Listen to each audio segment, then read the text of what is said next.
So you're trying to cut an object in Blender, okay?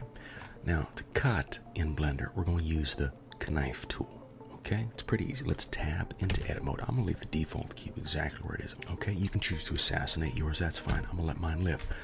Now, you can come over here to the K-nife Tool, or you can just hit K, right?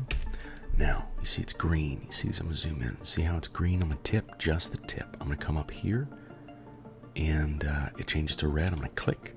I'm going to drag down. I'm going to click again. I'm going to drag over. I'm going to click again. And then I'm going to make another, just like that. And now, to anchor this in, I'm going to hit enter. And you see it went from purple-ish now to orange, okay? So we have essentially cut our default cube, but you can't see any of these cuts. That's no problem. Let's go to face select up here. With face select selected, I can come over here and select the cuts that I just made and delete the faces. And now look, you can see I just made a hole in my box like that.